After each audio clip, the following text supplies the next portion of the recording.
Bangladesh railway supplier অ্যাসোসিয়েশনের যে আগামী 30 আগস্টের যে নির্বাচন, সেই নির্বাচন অনুষ্ঠিত হবে। সেই নির্বাচনে একটি স্বচ্ছ এবং গণতান্ত্রিকভাবে সবসময় ভোট হয়ে আসছে, ভোট হবে। তো আমরা যারা প্রতিনিধি, এখানে 16 জন প্রতিদ্বন্দ্বিতায়, আমি প্রতিদ্বন্দ্বিতা করছি। আমার ব্যালট নাম্বার হচ্ছে 124। আমি আপনাদের সবার দোয়া চাচ্ছি। বাংলাদেশ রেলওয়ে সাপ্লায়ার অ্যাসোসিয়েশনের নির্বাচন 25-27। তো আমি ওখানে একজন পদপ্রার্থী। আমি সকল ভোটার ভাই বোনদের উদ্দেশ্যে বলবো, আপনারা যোগ্য নেতৃত্ব এবং নতুন ও পুরানদের সমন্বয়ে আপনারা আমাদেরকে ভোট প্রদান করবেন। আপনারা দেখবেন কে যোগ্য প্রার্থীকে ভোট দিবেন।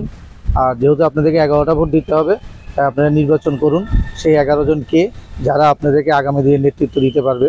বাংলাদেশ রেলওয়ের সমস্ত মালামাল এই দপ্তর থেকে কেনাকাটা করা হয়। ওয়ালটন এখন দেশের সীমানা পেরিয়ে পৌঁছে গিয়েছে 50টিরও বেশি দেশে। ওয়ালটন, ঘরে ঘরে, বিশ্বজুড়ে। তো এখানে তালিকাভুক্ত প্রায় 800-এর উপরে প্রায় নতুন আবার এবার হয়েছে, প্রায় 1000-এর কাছাকাছি তালিকাভুক্ত সাপ্লায়ার আছে, সরবরাহকারী আছে। তো আমি একটা কথা বলবো এখানে, সেটা হচ্ছে যে আমি চাই যে মুষ্টিমেয় কিছু সাপ্লায়ার এখানে মানে এই ভালো ব্যবসা করে।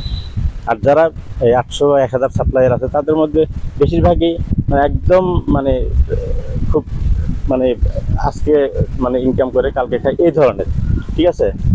তো এখানে বেশিরভাগই যারা সাপ্লায়ার হিসাবে এনলিস্টেড আছে, তাই আমি মনে করি তাদের এখানে যে এনলিস্টমেন্টের এই প্রতি বছর তাদেরকে নবায়ন করতে হয়। তো আগে এটা আমার দাবি থাকবে আর কি, এবং আমি নির্বাচিত যদি হই, তবে এটা আমার মানে সর্বপ্রথম এজেন্ডা থাকবে, সেটা হচ্ছে যে সাধারণ সাপ্লায়ার যারা মানে একদম মানে দিন আনে দিন খায়, এই ধরনের সাপ্লায়ার, তারা যাতে মানে কিছু কাজ করতে পারে। যেহেতু Bangladesh railway supplier association Bangladesh railway এবং সাপ্লায়ার ব্যবসায়ীদের মধ্যে একটা সমন্বয়ক প্রতিষ্ঠান।